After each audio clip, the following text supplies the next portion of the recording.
सभी युवा शक्तियों को नमस्कार। मैं विकास वर्धन मंत्रा संस्थान नई दिल्ली से आपके साथ जुड़ रहा हूं एक विशेष करंट अफेयर्स डेली डोज को लेकर, ताकि आपकी करंट अफेयर्स की तैयारी एक अच्छे तरह से हो जाए, बिना डाउट के हो जाए और 5 मिनट में आप लगभग 10 से 12 करंट अफेयर्स प्रतिदिन प्राप्त कर सके। ऐसे वीडियो मैं प्रतिदिन सुबह 8 बजे के पहले अपने YouTube चैनल वर्धन मंत्रा पे अपलोड कर दिया करूंगा। तो इस तरह के करंट अफेयर जो कि आपके प्रारंभिक परीक्षा 67 बीपीएससी के लिए या फिर अन्य राज्य स्तरीय परीक्षाओं के लिए जरूरी है, आप इस तरह के वीडियो प्राप्त कर सकते हैं। इसके लिए हमारा वर्धन मंत्रा चैनल सब्सक्राइब करें। किसी और तरह की सूचना या और कुछ मदद चाहें तो सहयोग चाहें तो आप कमेंट बॉक्स में कमेंट कर सकते हैं और नोटिफिकेशन पाने के लिए बेल को क्लिक कर सकते हैं। तो आइए हमारा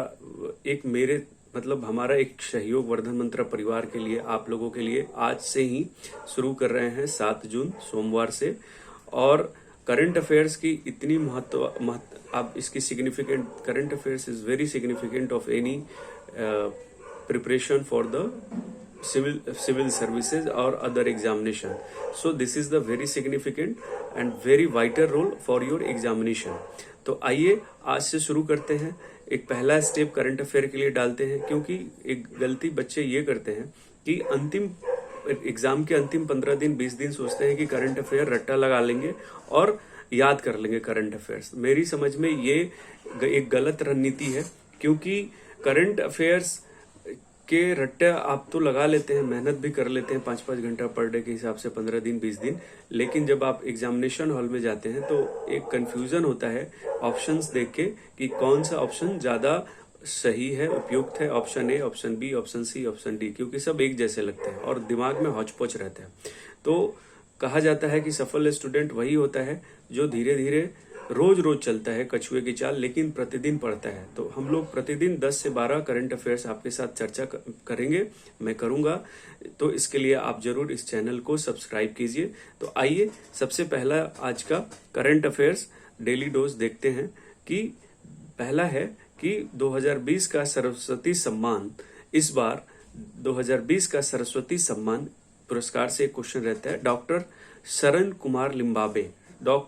कुमार लिम्बाबे को इस बार का 2020 का सरस्वती सम्मान दिया गया है, जो उनकी पुस्तक सनातन के लिए मिला है। पुस्तक सनातन के लिए डॉक्टर शरण कुमार लिम्बाबे को सरस्वती सम्मान मिला है। आपसे पूछ सकता है कि किस पुस्तक के लिए डॉक्टर शरण लिम्बाबे को सरस्वती सम्मान मिला है, तो पुस्तक है सनातन। या फिर आपसे पूछ सकता है कि सरस्वती सम्मान 2020 सनातन पुस्तक के लेखक कौन है, तो डॉक्टर शरण कुमार लिम्बाबे। दूसरा आइए, अग्नेस कैलागार्ड, इनको अमनेस्टी इंटरनेशनल का प्रमुख नियुक्त किया गया है। अमनेस्टी इंटरनेशनल जो है मानवाधिकार, अंतर्राष्ट्रीय मानवाधिकार संस्था है, जो मानव बलात्श्रम या महिलाओं की हिंसा या वृद्धों के लिए या फिर मानव के अधिकारों से संबंधित यूएनओ की से अलग एक अंतर्राष्ट्रीय लेवल की संस्था है जो मानवाधिकार को देखती है।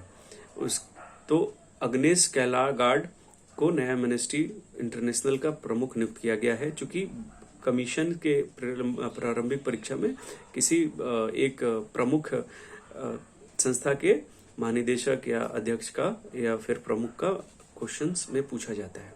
अब आइए बीपीएससी 67 को देखते हुए हम देख रहे हैं कि 21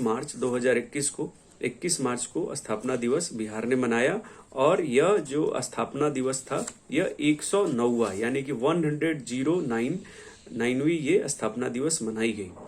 फिर एक और अगला सवाल बिहार से ही रिलेटेड है, इथेनॉल नीति। इथेनॉल जो होता है वो ईख आपने देखा होगा, ईख से जो चीनी बनता है, तो जब उस फैक्ट्री में चीनी बनाया जाता है तो इथेनॉल निकलता है।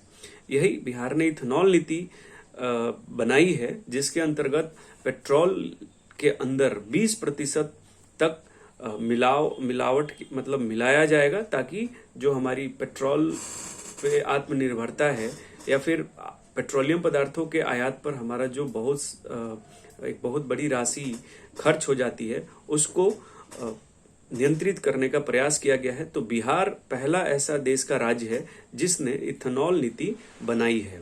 फिर अगला 5वां करंट अफेयर्स हम देखते हैं कि गांधी शांति पुरस्कार 2020, गांधी शांति पुरस्कार 2020 इस बार शेख मुजीबुर रहमान मरणोपरांत बांग्लादेश के नागरिक को दिया गया है। तो शेख मुजीबुर रहमान की भूमिका वही है जो भारत में आजादी के समय महात्मा गांधी की थी, यानी जैसे भारत के राष्ट्रपिता महात्मा गांधी हैं, सेम उसी प्रकार शेख मुजीबुर रहमान आपके बांग्लादेश के राष्ट्रपिता माने जाते हैं, राइट। अब आइए अगले करंट अफेयर्स की ओर बढ़ते हैं, और ये करंट अफेयर्स है 6ठा करंट अफेयर्स आज का, विश्व तपेदिक दिवस। विश्व तपेदिक दिवस मतलब वर्ल्ड टीबी डे, ये 24 मार्च 2021 को मनाया जाता है। और इस 24 मार्च 2021 को क्वेश्चन पूछेगा कि विश्व तपेदिक दिवस कब मनाया जाता है, तो 24 मार्च 2021 को। और इस बार का वर्ल्ड टीबी डे का विषय रहा, सब्जेक्ट रहा, the clock is tickling, the clock is tickling, right. अब आते हैं 7वें करंट अफेयर्स की ओर। आज के एक महोत्सव है जिसका नाम है केला महोत्सव, राइट।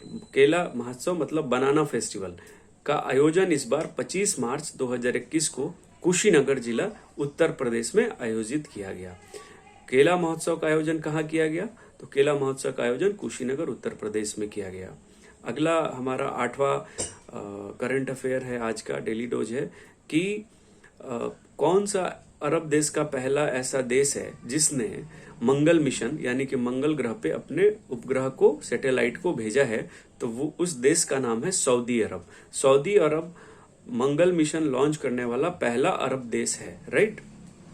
अब आइए 9वें करंट अफेयर्स की ओर जो पर्यावरण से संबंधित है। काबर ताल झील, काबर ताल झील यह बेगूसराय बिहार में स्थित है, बेगूसराय जिला बिहार में स्थित है। ठीक उसी प्रकार नवाबगंज पक्षी विहार, नवाबगंज पक्षी विहार उन्नाव उत्तर प्रदेश, उन्नाव जिला उत्तर प्रदेश के प्रमुख रामसर साइट है। रामसर मतलब रामसर साइट के अंतर्गत क्या होता है, आर्द्र भूमि, जहाँ पे दलदली भूमि है, पर्यावरण पेड़ पौधे हैं, राइट। तो रामसर साइट बिहार में हो गया एक, कावरताल झील, और यूपी में हो गया नवाबगंज पक्षी विहार। ओके, अब हमारा अंतिम आज का करंट अफेयर्स 10वां कि किसे इस साल ICC spirit of the cricket award of the decade मतलब 10 साल के लिए दशक, किसे दिया गया है, तो ICC spirit of the cricket award of the decade आपको MS धोनी, महेंद्र सिंह धोनी को दिया गया है। तो ये स्पोर्ट्स से क्वेश्चन था। तो इस तरह आज हम देखते हैं कि आज हमने 10 करंट अफेयर्स डेली डोज के अंतर्गत देखा, जो काफी बहुत ही सिग्निफिकेंट है, इम्पोर्टेंट है। तो आज इतना ही, फिर कल मिलेंगे सुबह के 10 करंट अफेयर्स के साथ। बहुत बहुत शुक्रिया। और अगर आपको ये चैनल पसंद आता है या फिर आप ऐसे आगे करंट अफेयर्स रोज देखना चाहते हैं, तो इस चैनल को जरूर सब्सक्राइब करें, कमेंट बॉक्स में कमेंट करें कैसा लगा, और प्रतिदिन नोटिफिकेशन पाने के लिए बेल आइकन को दबा दें। धन्यवाद। जय युवा शक्ति।